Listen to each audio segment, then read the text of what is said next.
Hello sword friends! So in today's edition, finally, we have our own longitude master just added to our Swordier's European source lines, which we are super excited. But before we dive into all the beautiful features and also specs of this longitude master, I do have one thing to announce. It's not just about the source itself, it's about the after-sales service. I have to admit, for the past years, some of you have been experiencing like the lost sword, and also there's not in-time trackings, and also there's always something bad happened during the shipping or right after the arrival, it gets stolen or something. Now we are excited to work with Seal Now. It's the insurance company now work closely with us, and you can check it out from our website. For just a small amount of money, you can get your sword insurance, and also you can get refunded directly from them right after your sword is lost or stolen. So this is something we wanted to offer the best service when you purchase from our Swordier store. Hopefully, this will give you a peace of mind when you purchase from Swordier and you are well protected. The second thing, I wanted to go a little bit further to the background story of this longitude master. Right after we launched the first ever Fortune, we are so honored to have the suggestion and advices from James Elmslie. He provides me with the scabbard designing ideas and also some pros and cons of our sword, and also a lot of advices and suggestions regarding it. And also he shared with me all those detailed features about those masters, so which we are so deeply honored to have those first-hand information.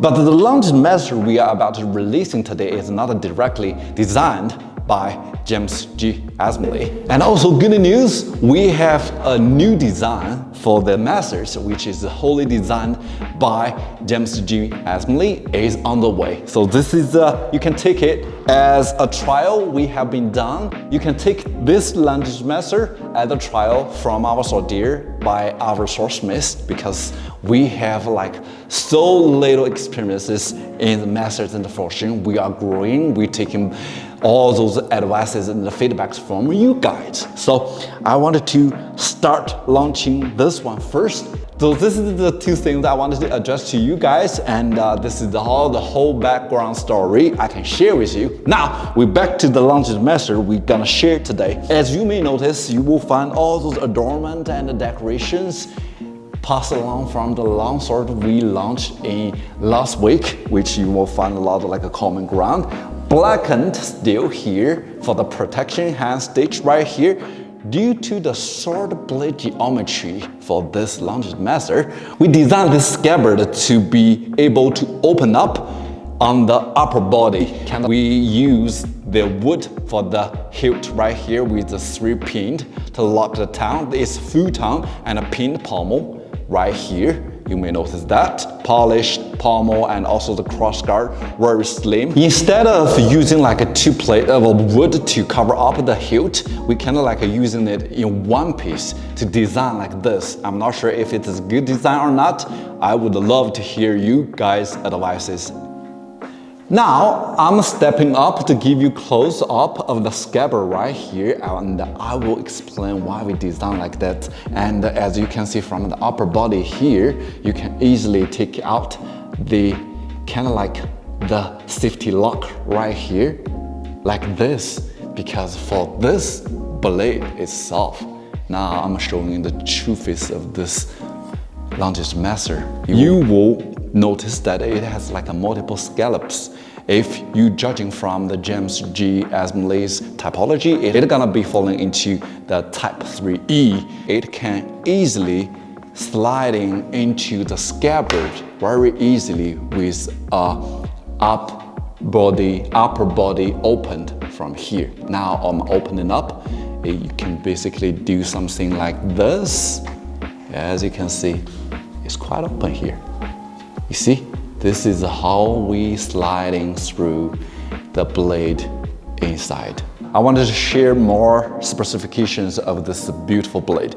The hilt right here is 11 centimeters for the hilt grip sections right here.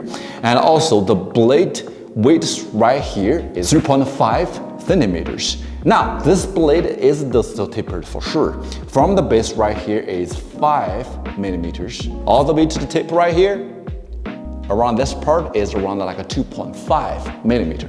This is the thickness. And the blade length itself is 68 centimeters. So with the longest master in your hand like this, the point of balance you are looking at is 12 centimeters from the base right here. The weight is only 1,020 grams. But one thing you need to know that this longest master is well sharpened and it's battle ready. So that's why the blade itself is kind of like stiff. Now I'm doing like something like this, as you can see, right?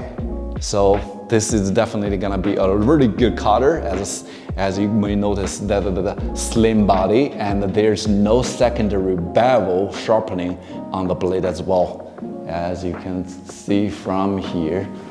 Now close up, reinforced tip from the tip right here, and well done sharpening on the blade itself. Also, you will notice there's like a 2 centimeters ricasso area right here. As you can see, the blade seated in the crossguard very safely, tightly, right there. Without further ado, I think it's time to check the blade itself. I think this is the most important. No matter how beautiful looking your sword is, the most important, it can do the job. So this is the purpose I'm doing the test right here. So all this longest master gonna work out on the tatami mat and also on some like hard material as well, to see the maneuverability, the alignment, the edge rotation, and of course the durability of the blade. Let's check it out. Let's start from the easiest part, the paper cuttings. Yeah. Ooh, smooth, yeah.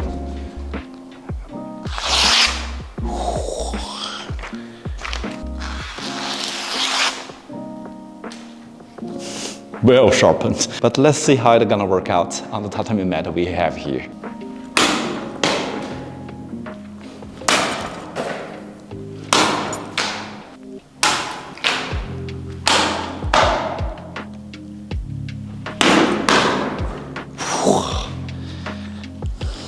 I guess I need to practice more with my forms and also my techniques. But as you can see, it's pretty sharp and easy to maneuver it.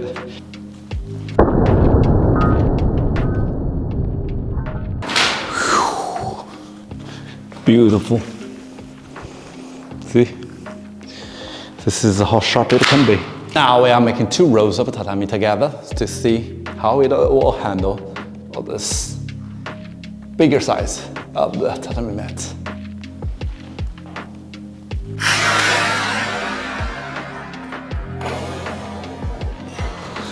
Comfortable. This is what I'm talking about.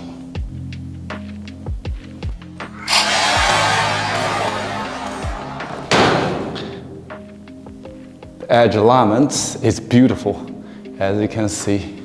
Though I do feel a little bit of vibration on my hand, but still it cut so beautifully.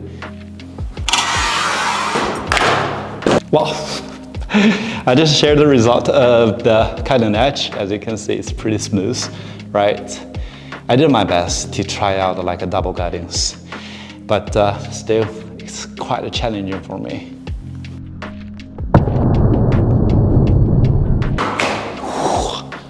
The horizontal cuttings. That's pretty good, yeah. Nice.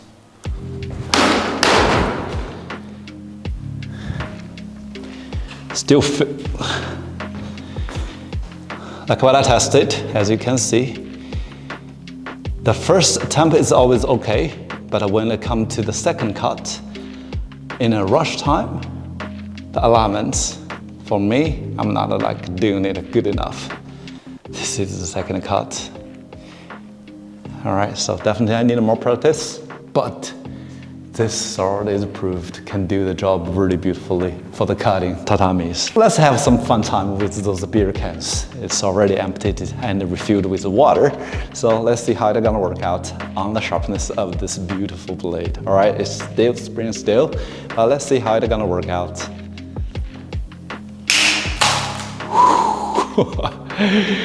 Love it. Let's continue doing it. Here we go.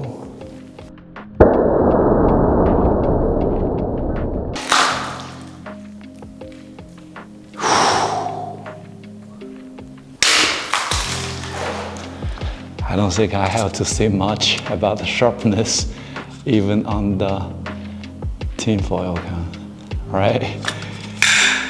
Man, this felt so beautiful on those beer cans.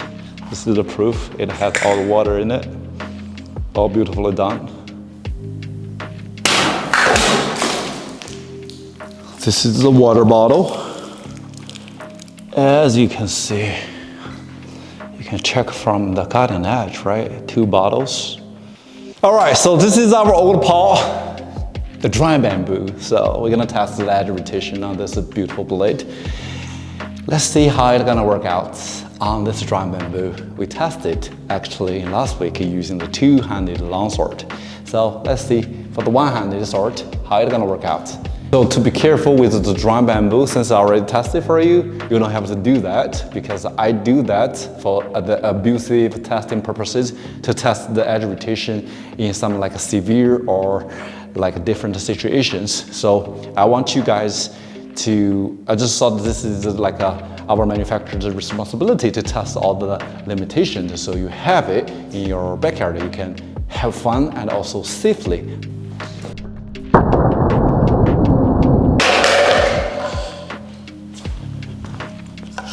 Beautiful. Here's the result. All right, so sharpness is second to none.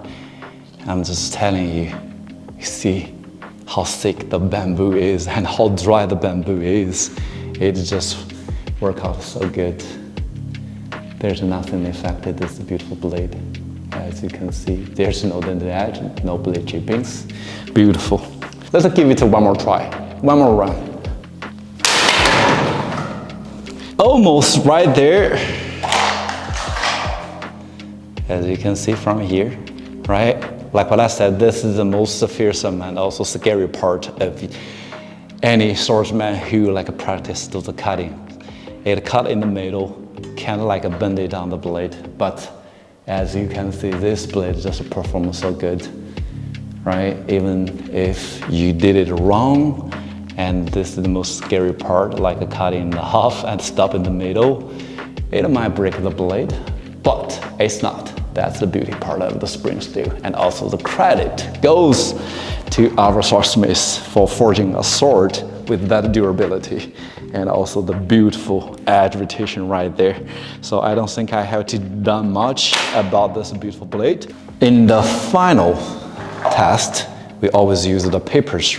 So we use the tinfoil cans and also we cut the tatami mat pretty fairly to see it's a soft material, and also the dry bamboo and other water bottles, everything.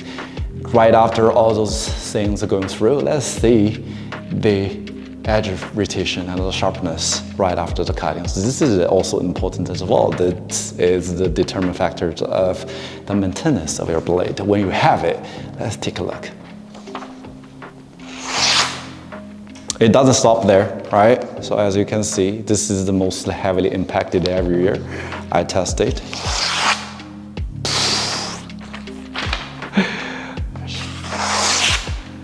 I haven't done like the thrusting test, but how about I do this, right?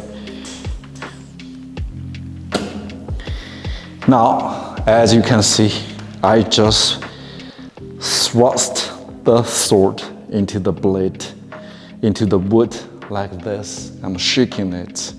So if it's not like heat treated enough, and also the blade is not sturdy enough, it might have like the background of the tip. When I say the reinforced tip, I mean it. I'm just spinning it like this, right? So as you can see, I basically use all the force right here. Really stiff. Designed for cuttings. The blade, hold it up, pretty good, very straight.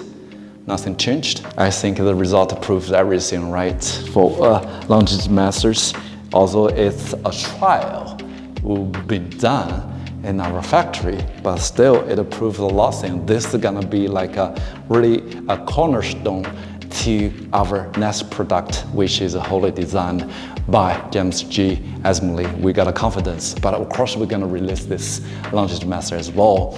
So how about we call it a day and give this beautiful longitude master a break? Of course, right after all the tests and the specs sharing, I want to hear your advices as well, because this is how we grow in Swordier, right? So we hear your advices, we improve it, and also we customize it to the best sword you can have on the market. As a gratitude, we offer to you guys the best budget sword on the market you can find. And this is our purpose. Now, we partner up with the sale. You have like a double insurance, not just from us and also from the insurance company. Your sword will be well protected and your money will be safely guarded. So you can have a peace of mind to purchase from us and to have fun with it. Thanks for watching, guys, and stay tuned and stay sharp. Bye-bye.